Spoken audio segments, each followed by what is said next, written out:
by the amazing Allison O'Toole, Dan Price, Andre Owen, Fred Kennedy, Chip Zdarsky.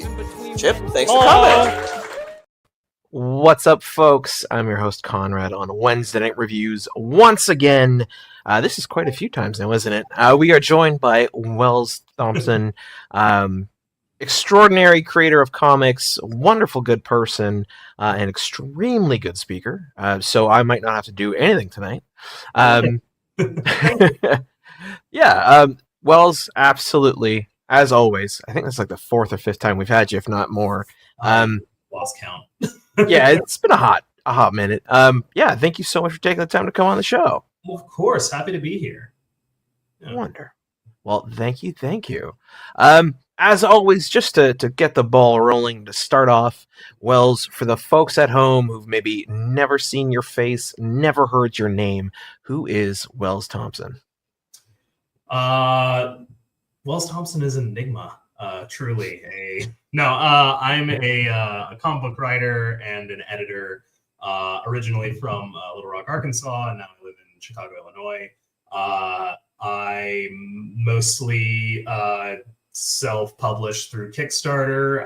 My books are all over the place. I have all ages sci-fi. I've got action horror. I've got smut, sapphic romance / sword fighting books. A little bit of everything for all tastes. And back with a new one. By appointment only. It's an urban fantasy. Again, just doing something new and seeing where it lands me. Nice. I like it. And I mean, that absolutely sort of sums up my experience with you, Wells. You are extremely dedicated to comics. Which I don't want to overshadow the book that we're here for today. The Kickstarter that is active today. It's got 21 days to go.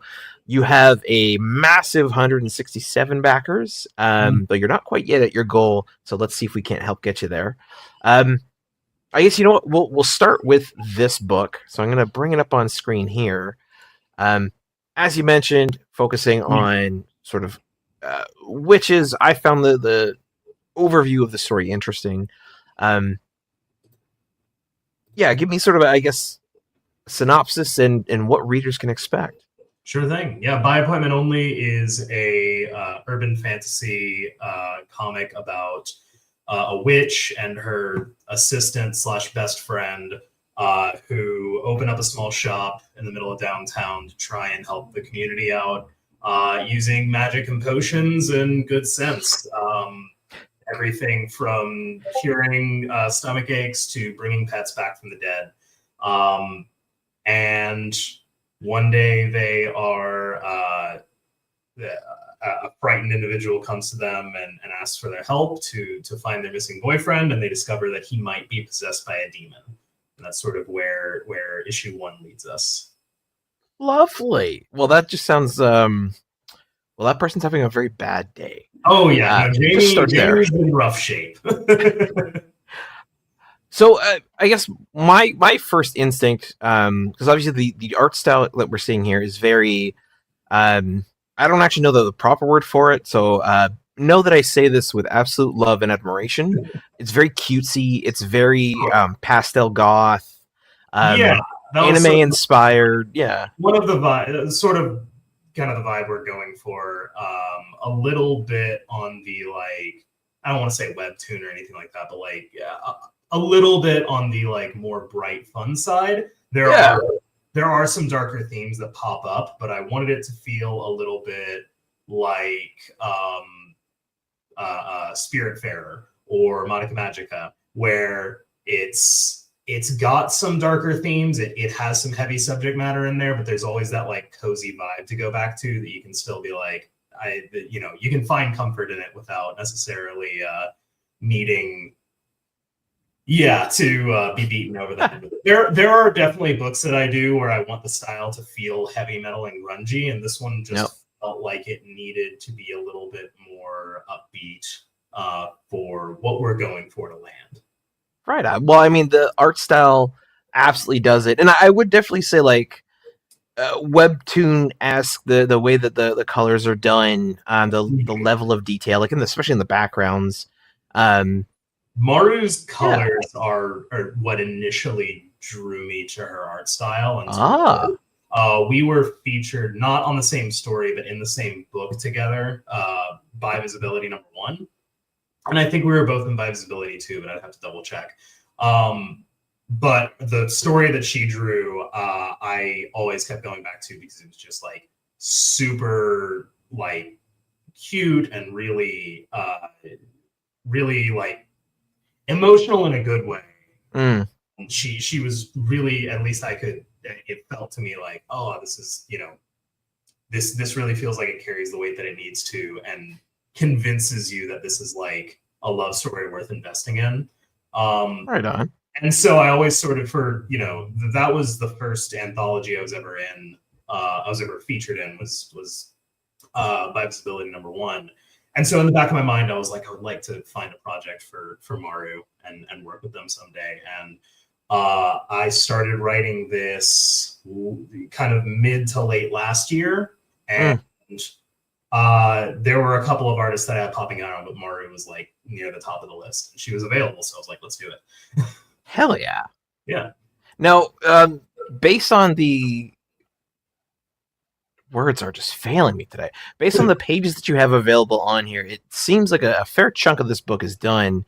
And from what I know of you, typically speaking, that's your MO. You'll want 90% of the book done sort of before the campaign starts. Is that the case this time? I mean, if only that were true every time. I think most of the time we strive to have like a good sampling finished, and then we kind of have our foot on the hovering over the gas. As soon as we get the go ahead, we start going and try and get it done as quickly as possible.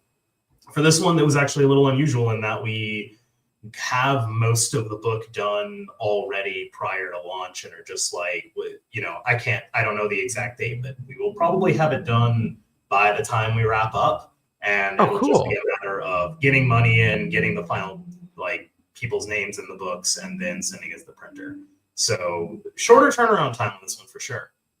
Nice. I mean, congrats. That's awesome. I'm sure also the artists are happy being able to just get something out so quickly and not having to stress about it. Yeah, not have so much start and stop of well, maybe it'll get done or maybe it won't. This was one that I wasn't sure how it would be received, but I knew it was important to me. So either way, I was going to make sure to get it done and out and kind of get it going. Sometimes you make stories and you're like, this is going to be a crowd pleaser and a lot of people are going to really like this. And sometimes you make stories and you're like, I don't know how many people are going to come to this, but the people who do, this is going to be their favorite book. And I feel like this is very much in the latter camp. Okay. I'm gonna go to a lot of conventions where people approach me and go, by appointment only is my favorite comic. So to touch on that, to touch on you, sort of you as a creator, and I don't mean to make this sound lofty, but oh please, no, I need creating as much as you do, putting out as many books as you do, you will absolutely have impacted at least one person by now, if not a number of people. So sort of two questions. As long as I can remember the second, we'll get both of them. The first one, for by appointment only, it's 1 of 4, which is awesome. What makes this different from your other work in the aspect of why did you want to make this story? That's kind of two answers for that. First of all, I was really deep into just researching witchcraft as a historical practice and event, and sort of the function, what does a witch function as, and sort of the sort of short answer is kind of condensing a lot, is a witch is I don't do short answers, so you go for it. A witch is what happens when a woman has a lot of social power. and sort of magic is the realm of sort of feminine influence in a way. So,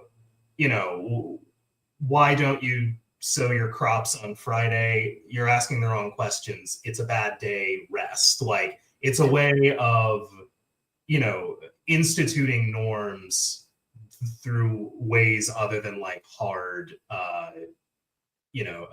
physical, like in the way that like laws are enforced by the threat of violence. This is more like rules enforced by norms and by okay. Like if you don't, then something bad will happen, a curse, a hex. That's a bold oversimplification of like the whole, the thing as a whole. But one of the things that really fascinated me is like the reason that there was this massive purging of women through the witch hunts was you kind of needed to create a permission structure for market economies and capitalism to take over. And you couldn't have people who don't fit into that, like for the majority of what, of modern capital or of early capitalism, women weren't workers. Women didn't fit into there. Women existed to give birth. So it didn't make sense to allow them to have any amount of social power. They were there. Oh, right. They don't have money to spend, ergo, why should they be able to? Okay. Exactly.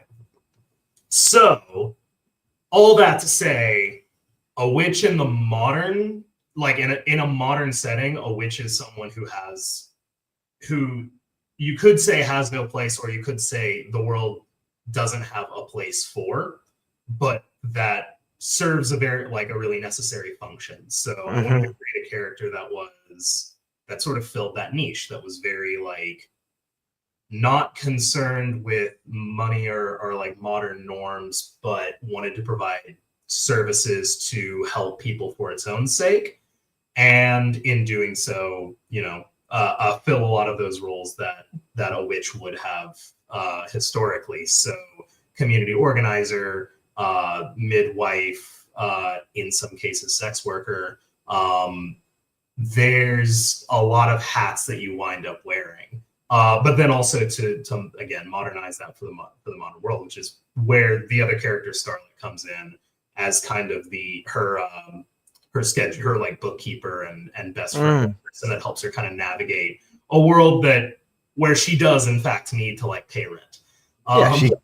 She still exists in the world. The other answer, and the much more like, that was sort of the intellectual like exercise for like, why did I want to make this book? Because of all these cool ideas that I had researching this topic. And then like the much more like guttural, I had to make this book because is 2 years ago or 3 years ago now, my best friend died of throat cancer. And I didn't have a way to process that for a while. And one day I was talking to my therapist, and we finally just like broached the topic, and he was like, do you want to maybe write some journal entries about this? And I said, no, but I think I will go ahead and make a comic about it, because that's just how I do things now. What's the point of having feelings if you can't monetize them? Hey, talk about capitalism. Right. So yeah, it just turned into like, after enough distance after that event and having time to like process it internally, I was like, how can I write a comic about what it feels like to lose your best friend? Jesus. All right. And that's why when I tell people about this, I'm like, it's cute, it's gonna break your heart. And so you see the first thing that you see in the book is her doing her job, bringing a dog back to life, but she says up front, like, this only works for a little while. You have to say goodbye at the end. This is for you to like ease into the idea of saying goodbye. This isn't bringing it. Oh God. Yeah, Jesus. it's Wells. Come on, man. And so that winds up setting up a story that is equal parts like magical mystery and sort of discovery of who you are when you don't have the person that you've always like defined yourself as being around. Interesting. Well, that is going to be a hell of a story. I appreciate it's now 3 years ago. I am sorry for your loss. That sucks. Beyond. No, it's one of those things. I said it then, and I'll say it now. Like, it's bullshit, and it'll never not be bullshit. Yeah. But, like, I know the last thing that Autumn would want would for me to like not be able to function over it. She was a very like life forward person. She was not a like.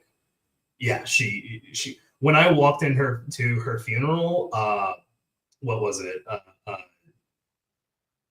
The opening to Rocky Horror Picture Show was playing. Nice. Double feature, science fiction double feature, I think it's called. Yeah. I just remember laughing and being like, "Fine, you win." Nah, that's a good move. Nice. Yeah. Then I guess my next question, because I do still remember it, which is good, was, as we've said before 10 minutes ago, you've done a lot of books now. As I understand it, you do go to cons and all of those wonderful things. Yeah, absolutely. And you've been at comics now for, what, 3-4 years? Something like that? It's longer. It's long. Oh, God, there you go. For quite a while. We published our first like book during the pandemic, so 2020. So it's been 5 years. If you start it from that point. Yeah, from publishing, not from. We started going to what do you call it? Conventions and trying and like selling our Ashcan comics in 2018. So yeah, that's the one. Yeah. So like late 2018 is when we kind of started. Right. So you've been at it for 7 years then. It's been a while. It's been a while. I guess, yeah, I did want to ask, like, you've been at it definitely long enough, and the quality and the differences of the books that you write are definitely going to land with a lot of different people. I'm sure that you have people that just want all of your books because, oh, this is a good writer. I like to read their writing. I want to read everything. And then I'm sure you'll have people that are like, oh, I like horror stuff. Oh, I like action-y stuff. Oh, I want cutesy stuff. And so that's the thing. There's a lot of like people in their camps, so to speak. Yeah. There's a little bit of crossover, but there's also a lot of like they're here for Frankenstein, so I don't expect them to come around for anything with Frankenstein, or they're here for Frankenstein's great. Or they're here for smut, or they're here for cat skin. Yeah, and I don't begrudge anybody that. I can totally see why you would want to like stay within a particular genre. But and we are doing more with all of those. We're trying to give people more of each of the things they like. But I'm also like, I don't think I can stop myself from going out on a limb and being like, here's a brand new thing. Nah, never. Never do that. Yeah, so the question, Wells, was like, what sort of impact and feedback have you gotten from, dare I say, your fans? Yeah, I think most of the feedback I get is usually in person. I don't get a lot necessarily. Occasionally I'll get like comments or messages through Kickstarter or like when people get the book, they'll tell me they like it. But most of the time I don't get feedback unless someone like meets me sees me at a convention and then they just start talking about like whatever book they bought and whatever they liked it. Yeah,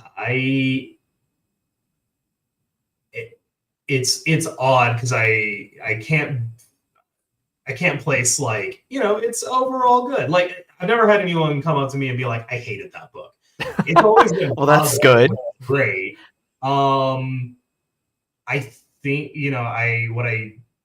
what I enjoy about my fans is like when we talk, they usually want to talk about like what the book is about, which gets me excited. Yeah, hell yeah. If that makes any sense. Like I I think I set out, hoping that people would like my books because they say a thing and not just because they like tick off tropes and like look a certain way. And most of the time, the thing that people compliment me on is like what the book is doing, what the book is trying to say. So in that case, in that instance, I feel like I've won. Like, good, yeah, great. Let's, when people talk about smut, a lot of times what they talk about is like the relationship dynamics and how like exciting it feels to be reading it. And I'm like, and not in the like, it was really hot way, but like in a, oh, I wasn't expecting it to be good way. Which is a comment I've gotten a couple of times as well. I mean, that's good. Yeah. Like, well, okay, so you brought up smut a few times. That you write good smut, so thank you. we're gonna dive into this now. So, in my mind, and if you have a varying opinion, I would love to hear this because you do the creating, so you'll have a very different take on it. When I think of comics and smut, the one I go to, which calling it smut actually does not, now that I've actually said that out loud, doesn't seem right, but Sunstone and Mercy. That is, to me, like the benchmark. If you're doing this, to me, you're aiming to be or be better than Sunstone. And again, it's probably a very bad way to think about it from a creative standpoint because, comparison is the thief of joy and all that. But the thing about comparison is that like you as a creator internally are not supposed to do it, but externally you are expected to do it constantly. If you try and pitch a story to a publisher, to anyone, you're expected to have some comps ready. You're expected to say this and this. So you have to be at least aware of those kinds of things. But yeah, no, Sunstone is great. Is absolutely it was definitely the thing that like I read that made me be like, okay, there's a lot to do with this genre that isn't just sex. Yeah, that isn't just putting, making a salacious cover and then hoping that no one reads it. Which I see it happens. It does happen. I'm not saying all, just saying it. It happens. There are definitely comics out there that I have purchased for the cover and then gone flipped through it and gone, oh no. Yeah, I mean, I bought a cover. Let's be honest. Yeah. Not to say that the artist who then spent quite a while and a lot of talent drawing out 24 to 30 pages of book, that's a lot of work and like awesome and it was great. But like, we know what I bought that for. Yeah. No. I wanted to name it really on the nose to get people's attention, but I wanted it to basically be something that you read and it's like half really sweet, like, oh, these are like sincere relationship dynamics and these stories are all about like trust and communication.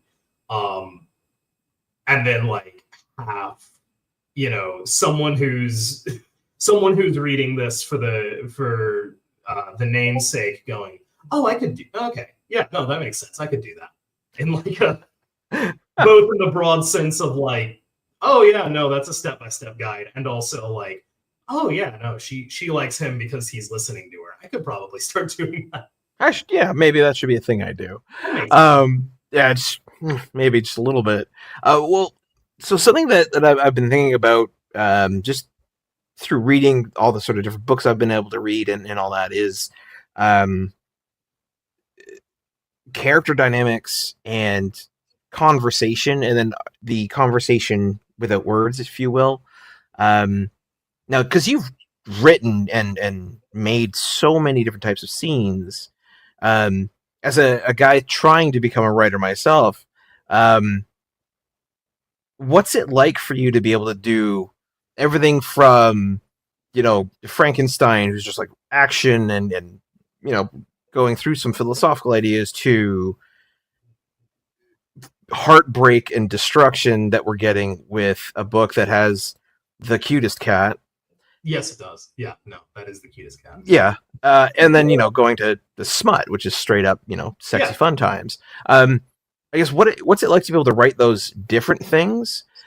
And then what is sort of the not overlap? What is the impact that each has on the other?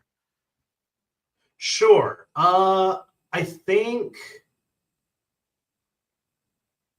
I mean, they all sort of bring out different, ideas and ways of telling a story. So, in Frankenstein, a lot of you have to pace out your action beats really well. You have to make sure you're getting in story while also doing really big fight scenes, and you can't rush through those. You have to make sure that like each hit really counts and you're sticking with it, and like it feels like you're going through a big monumental fight without it being over a page.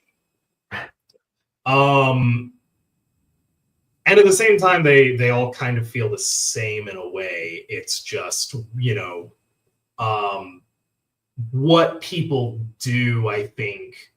The way I always think about it is like, no matter what the comic is about, what the comic is about is the characters and kind of their influence into whatever action is being done. So Frank is a really, broken, violent character who has a fundamentally like flawed view of the world, and the way that he talks to people and the way that he solves his problems are all sort of wrapped up in the same thing. When we watch an action scene, it's not an action scene for its own sake. We're learning something about him, that we didn't necessarily know before. We're watching him learn to be more patient. We're watching him learn, so often for the wrong reason or to do something horrible, but you at least get that sense of like, oh, we're watching him grow, or we're learning something about him. Yeah, he's adapting and changing. And that was sort of the attitude I took with like with Smut, is like the way the characters have sex should reflect who they are as people in a way. If this was an action movie, they would be fighting, and that would reflect differently. But because they're doing this, it needs to be treated with the same level of like intentionality. And then for a book like By Appointment Only, it's okay. Well, you have the ability to do magic, so which is not literally limitless, but like figuratively. As a writer, it's like, well, that's licensed to do anything you want. So you have to ask, okay, well, what do these people want? And how, when they have the means to accomplish it, how do they accomplish it? And Alice wants to help everybody and will burn herself out to do it. So I made that extremely literal. The thing that happens right after she brings the dog back, the dog goes away, she sees the client out, and then at the sort of the price of conjuring it is that she has a really violent like bodily reaction, because she can only do so much with magic at a time without hurting herself. Okay, I like it. Now we're learning about magic systems. Yee. Yeah. Because while you were talking about it, one of the things that had come up is earlier today I was watching or listening to, I guess, Cinema Therapy, and they did an episode on Howl's Moving Castle, and they were specifically like, the magic in this is bonkers and crazy and makes no sense, but it's damn good storytelling, and so it works. So that always makes my brain think about magic systems and what are and aren't the limits, and do they need wands, and blah blah blah blah. So like you said, when Alice here, who is 29 years old and is so plucky and happy looking, goes to use magic, there is a cost for her. It hurts. I'm assuming it hurts. No, it's painful. Okay.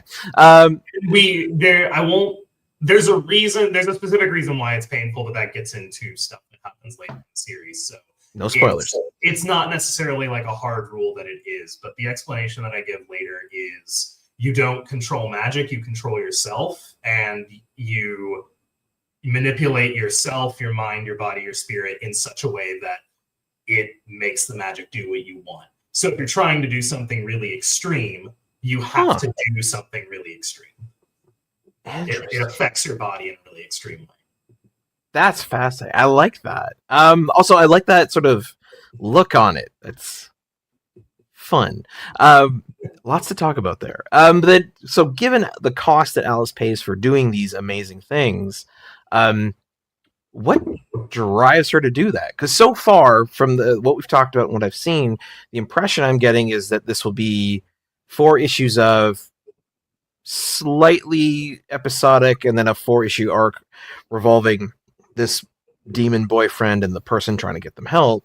But that a lot of that storytelling will have to do with those characters and not so much Alice's own growth. So I want to ask, what pushes Alice? Her relationship with Scarlet is really huge and I wish we could have gotten some more pages up of them interacting before we got the Kickstarter up, but you know, it is what it is.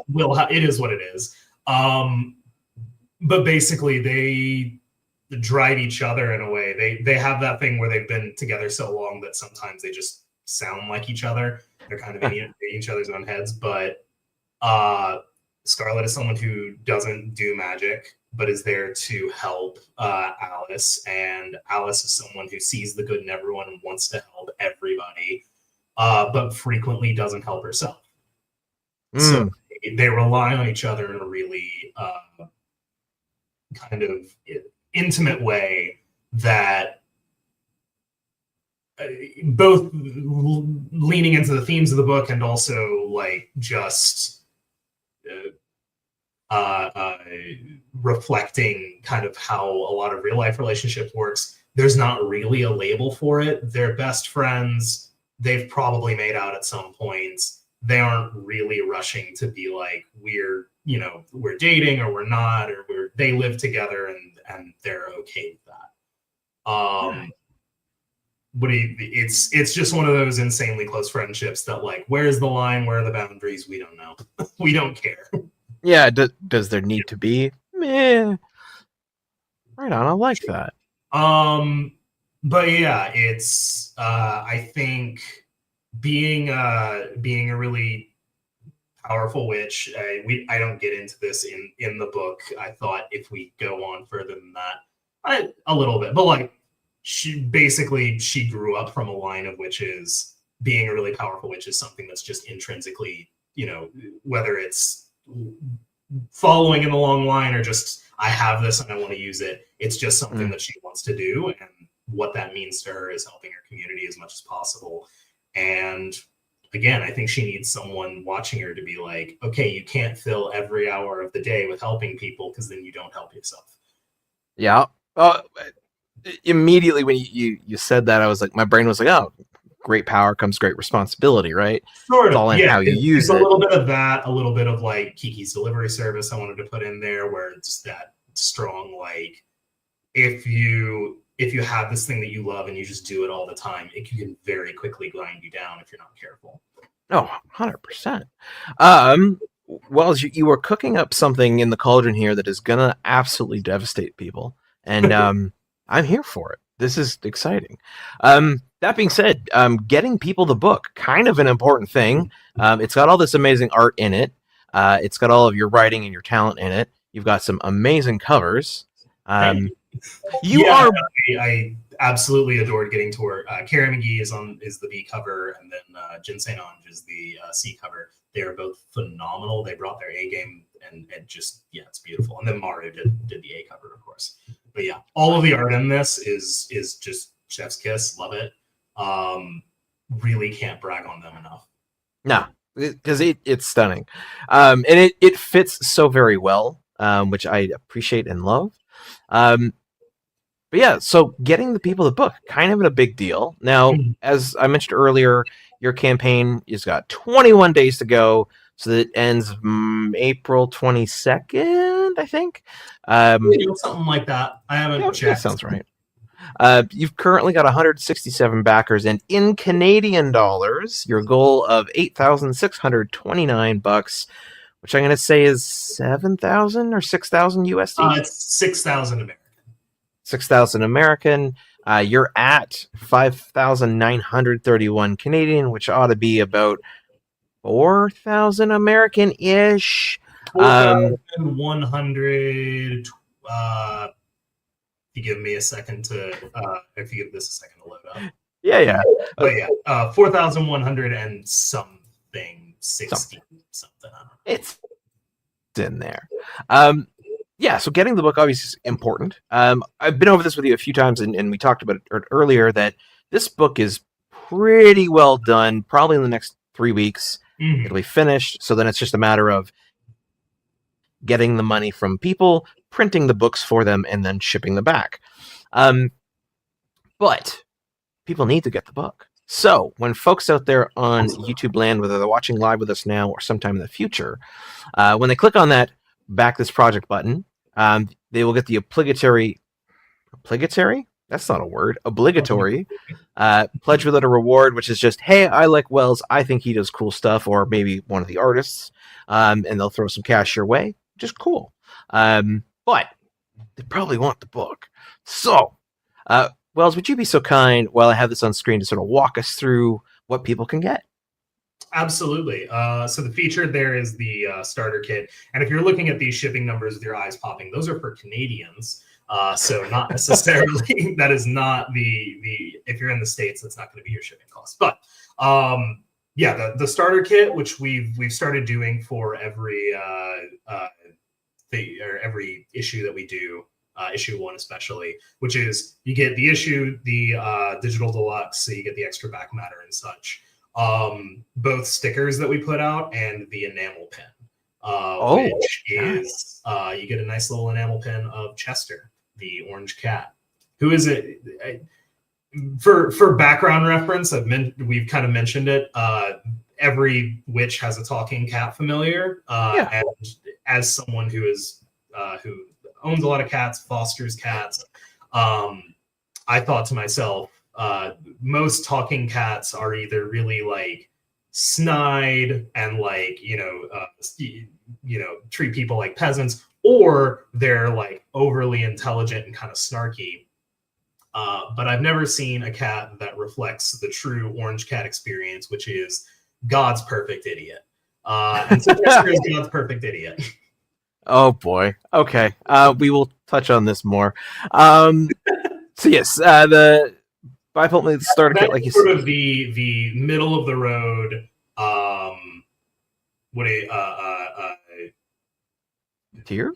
Tier, yeah, the middle of the road tier of like, I want to get a little bit of everything. I want some add-ons. I want a bit of a deluxe experience, but I'm not going out of my way to get like all the biggest stuff with the variant covers and stuff like that. Right on. So this will get you the book physically, digitally, words. Man, for a guy who does a talk show, I sure can't talk. All physical copies do come with a digital copy, so you'll get that as soon as it's out, and then you'll get the physical copy later. However you prefer to keep it, store it. Right on. Yeah. We then have just a digital copy, Absolutely. Which is 7 Canadian. I'm guessing 7 US. I think it's 11 Canadian. Yes. It's Canadian, yeah. Reading helps, Konrad. Yeah. It is 20. Each issue is 28 pages, so a little bit larger, and we want to put some back matter in there as well. So it'll probably be like a 32-page comic by the end of it. So that's why we're charging a little bit more than the standard like 5-10 spread that we would do. Yeah, it's a thick boy. I like it. Tell me about Digital Deluxe. What does that include compared to the regular? So that includes some a page breakdown. So we'll kind of, or do we do a page breakdown for that? No, I don't think we do. So that includes all of the extra like artwork that we did for the book, as well as the character designs and sort of a brief breakdown of the character designs.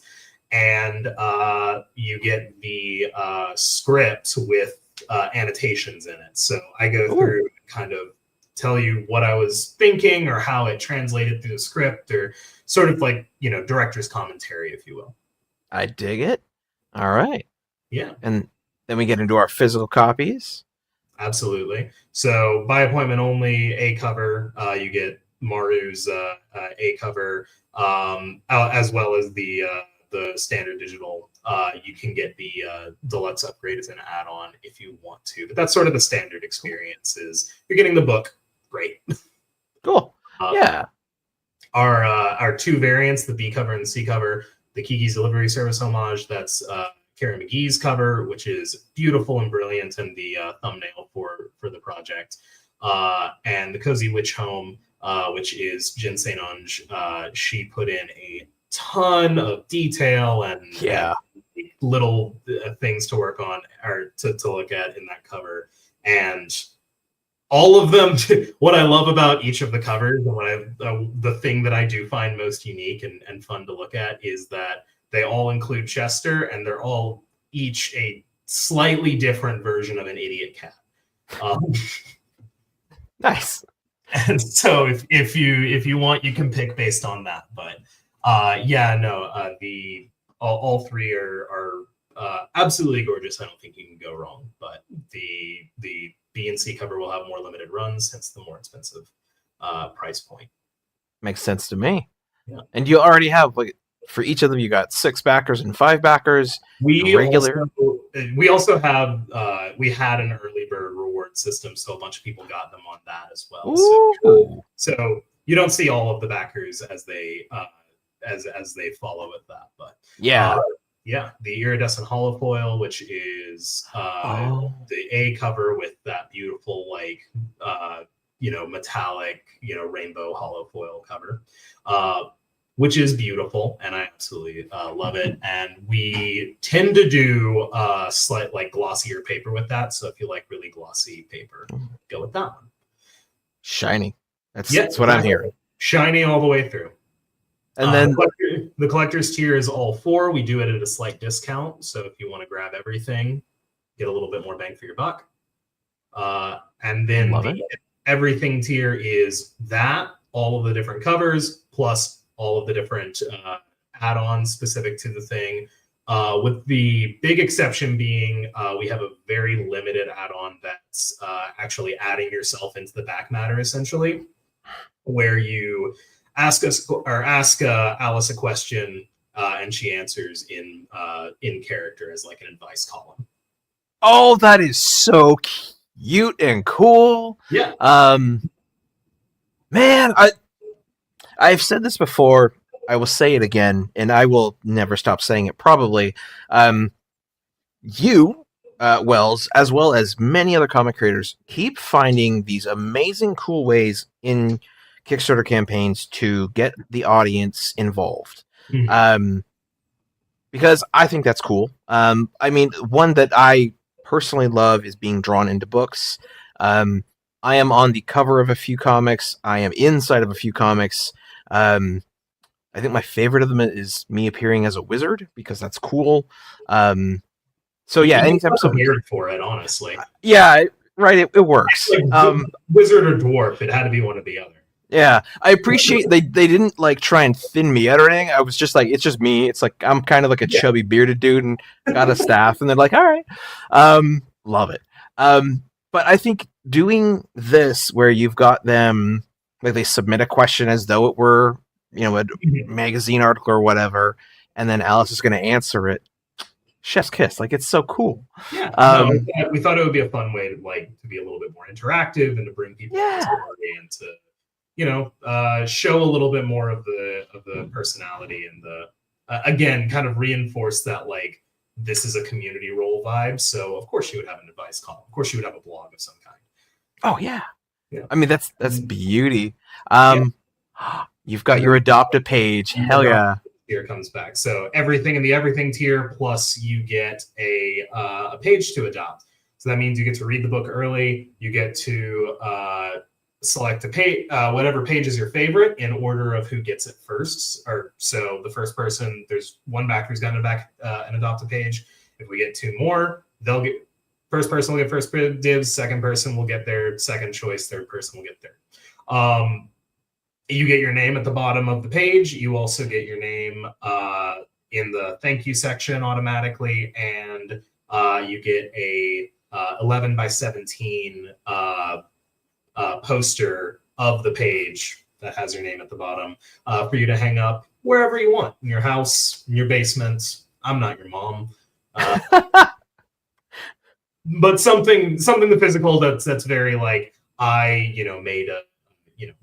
helped make this book happen. And we try to do it roughly so that it's like, this is, the what it costs to make a page of the book. So you really are like adopting that page. Yeah. Yeah. You can literally pay for a page out of this book to be made, and that's amazing. To me, this is such a cool idea because, and maybe this is where you got it from, but I always remember seeing like Adopt a Highway. And then when I was a kid, I asked once, I was like, what is that? And my parents were like, oh, basically you say that you are willing to go up and down the highway and clean it. And I was like, well, that's not super cool. Like, I could volunteer and probably do that, or I could just do that. But I think doing this, adopting a page, gets that person so very intimately involved in the creation process. Totally. And it was partially that, and it was partially our solution. Like, the artists that we work with tend to do digital work over like physical drawings. And when you make physical drawings, you can sell the pages as, the individual inked pages, and like there's a big market for that, but there's not really that equivalent for digital pages. So we wanted people who like collecting that sort of thing and having those like unique digital artworks to sort of have that, or those unique physical artworks to have an equivalent of that. So yeah, we only print one copy, which is took us a while to figure out the logistics of. There's not a lot of printers that are willing to print just one 11 by 17 poster. Usually you have to get like a minimum, but we actually found one that's as it happens down the street from where I live. Shut up. Yeah, awesome. And for pretty reasonable cost. And yeah, no, we send that to you with your order and kind of give you the deluxe experience. You have all the different covers to choose from. You can give them to your friends, or you can hoard them. And I encourage either. That's good. Hoarding comics is frame it behind you either way. Yeah, that's what you got to be doing, right? Sure. Do something like this, and it's just all of Wells' books. Perfect. That's what this is. Yeah, honestly. Now, I gotta ask, as someone, I put my face on the internet a lot. Thanks to what you do, you actually do as well. The setup that you have behind you, it looks very cozy. You've got all of your comics. It's very cool. But you have what I am guessing is a very strategically placed gap in the wall, because that's right about where your head sits. Was that a choice or coincidence? That is the corner of the room to be fair. But yeah, no, I wanted to. I sort of built the space, or I think when we first moved in, I didn't have anything on this face, and then the other face was just a signed poster of the room, which now sits in front of me right here. Nice. So, and if you're familiar with that poster, it's just Tommy Wiseau's very menacing looking face. And after a couple of interviews and podcasts, I looked at that and thought, maybe we should change that up a little bit and make this area a little bit nicer. So yeah, I just wanted to incorporate a way to like bring in all of the comics and show off the variants that I love and that I want to show off. And also I thought it was cool that like we could either add to it with more shelves, or we could just rotate them out with the more books that we get in. So there used to be a lot of Mechaton. Now there's a lot of Frankenstein Unconquered. Pretty soon I'll have the Catskin books up there and a few more of the anthologies. Yeah, I really like that space as like a decorated space. Yeah, it looks so good. Yeah, just aesthetically or stylistically. Nice. So Wells, we've got like 10 minutes left in the show. One important question I think is where can people find you online, where they can catch your daily musings and your, whatever. What's the best spot for them to follow you? So the best spots are Blue Sky for your, everyday social media needs. I'm not one for like, if you want like a Zoe tunnel, I will answer every question on the face of the earth and do selfies. Not me. If you want BitCon being super clever, also not me. But I do try and keep up with Blue Sky and sort of give people a reason to follow. For more substantive stuff, I would say my Substack, my newsletter. Right on. Comics, Cats, and Cocktails. It's once monthly, and then I try and do like little updates every week or so. And when a big announcement comes, but you get what we're working on, the stuff that we're reading, cocktail recipes. I was a waiter and bartender for 10 years, so I have a lot of those to just kind of share with people. And then pictures of my cats. Which enough. Cats are good. Okay, now you were what's the term you would use for yourself for that past job there? Bartender, mixologist. What was the term you like? I would not call it a mixologist. Yeah, bartender is. I'm also like, I'm from Arkansas. I'm from the South, so whenever anyone says mixologist, I kind of roll my eyes a little bit. Not that it's not like, I love the job and I love the craft of making cocktails, but also bartender to me is like, that's the person you go to talk about your problems and like make something interesting. That's an artisan craft. Whereas mixologist feels like you want to take a blue collar, hard labor job and turn it into something fancy. It's just not that. It's booze, and I love booze, but it's booze. So you kind of touched on there my question for you. Given the relatively speaking deep nature of your books, whether it's philosophical, emotional, introspective, sort of obviously not autobiographical in that introspection, but very much so you're exploring a lot of ideas, and I'm sure working through some shit while you're working on these pages. Sure. I try not to like make it. I don't ever want it to be like make people feel like, oh man, he's just doing therapy on the page or anything like that. Try to process baggage and then make it into content. But I do pull from real life, and there's a lot of stuff there for sure. Well, right, what you know and what you experience. Yeah, it makes you just feel like a more connected writer and realistic and have that feel to it. But I imagine that understanding of self, that willingness to do that kind of exploration and work lends itself well to being a very good conversationalist.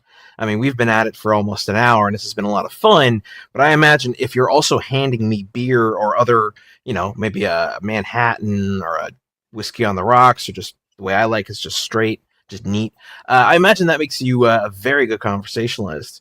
That's kind of you to say. Yeah, I would hope. I guess, yeah, what is a fun or interesting story that you feel you can tell without getting yourself or someone else in trouble regarding those days and the connection you maybe had with some people? I mean, wow. I'm trying to think of like a specific experience that's, I think my favorite experience, the coolest thing that ever happened to me tending bar was I got free tickets to Coachella talking to the band Churches. That was pretty sweet. So I was actually not behind bar that night. I was serving. I did both. And I, take something to the bar, drop like an appetizer, drop it off. And I just kind of like, half notice, and something in my brain is like, she looks familiar. You don't really think about it too much, walk away. And then later they have moved to like the lounge area. And as I'm passing through there, because I have to pass through there to get to the patio, I hear extremely dirty Scottish accents. And I turn my head to see the teensiest person you can imagine. She's like 4'10". She's so small. Oh wow. With just a thick, dirty Scottish accent. And I immediately go, that's Lauren Mayberry, who is the lead singer of Churches. And so I have, this isn't the first famous person that I've served. I've done a lot of like, I definitely have the ability to like serve someone famous and not bring it up. And yeah, that's her. You can be cool. Yeah, and be cool about it, and you know, never bring it up if it never comes up. As it happens, my coworker was like, "Hey, I don't know much about wine. They said they wanted a bottle of red. Can you go over there and spiel them on it?" And I was like, "Yes." And so I showed them my favorite bottle, and they really, poured them a glass. They really enjoyed it, and just kind of in the after, I was like, "Oh, and by the way, I'm sorry to do this, but I really like your music, and I'm was excited to see you guys here." And they were like, "Oh, that's really cool. Are you coming to the show?" And I was like, "I didn't know that you had a show." And they were like, "Yeah, we're Bonnaroo." And we talked for a second, and she goes, "I mean, we have these these friends and family passes, but we don't know anyone here. Do you want to go?" I was like, "Yes." Yeah, I do. So yeah, me and Mike went to Bonnaroo for free, and watched Churches and a couple of other bands. Well, hell, that's just cool. Yeah. They were insanely cool people, and it's not like a spectacular story of like I affected someone's life so much as it is like that's one of the best experiences I had serving bar, because most of it was just long hours, hard work. Yeah, I mean, yeah, extremely long hours dealing with drunk people, which who are sometimes fine and every now and then very unruly and difficult to work with. Yeah, not the best drunk people. Fantastic. Well, that was. I can also tell you 100 stories of like, saw a group of 15 women wearing cowboy hats with veils as a bachelor, because this was Nashville, so bachelorette parties just every weekend. Oh God. Yeah. I mean, that's a mood. The veil on the cowboy hat, but right on. I mean, that's the area. Fascinating. All right. Well, Nashville is bigger for bachelorette parties than Las Vegas, as it happens. Really? Yeah. You wouldn't think it, but yeah. Well, all right. Interestingly, totally unrelated to comics. My partner, Vanessa, who's a part of a group called Sissia, who does iron casting. So they actually have a furnace. They melt iron, make molds, pour it in, do amazing, cool art. There was a conference in Alabama at Sloss, which is the name of a furnace there.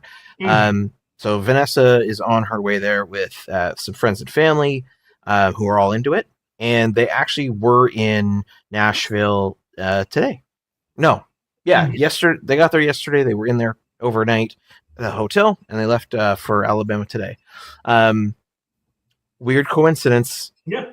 Nashville. Nashville is weirdly centralized. It's kind of within driving distance of like 60% of people in the United States. Oh, that's cool. Depending on how you define driving distance, but yeah. I mean, they're doing they did a 12-hour drive the first day, so I'd call that pretty good. Sure. Perfect. Wells, absolutely, I wanted to say thank you so much for taking the time to come on the show tonight and talk to me about By Appointment Only. I'm going to quickly flash that up here again. Hello. Whoop, there it is. Folks, whether you're watching live with us now or checking this out sometime in the next 21 days, so before April 22nd, 2025. I think it's 23rd, but yeah, like noon 23rd, something like that. Yeah. go Google Kickstarter by appointment only. I actually Googled Wells Thompson Kickstarter witches, and that worked. Great. Do the thing. Yeah, do the thing. Back it. Get an enamel pin of the cutest orange cat. And Wells, as always, thank you so much. You have been a blast. Great to be on, as always, Konrad. Love the show. Yeah, I'll come back at a later date. Yes, you will. And to the to the folks at home on YouTube land, thank you for tuning in. Absolutely, go follow Wells, support his books. I'm supposed to say this more, but I don't. Like, comment, and subscribe. What did you think of Wells? What did you think of By Appointment Only? And we will see you next time. Bye. Golden age to present, digest to oversize. Never miss new comic day. Yeah, no surprise. So where's my no prize? Check the letter columns. Can't find issue 2? Collector problems, cliffhangers, mysteries. You need answers.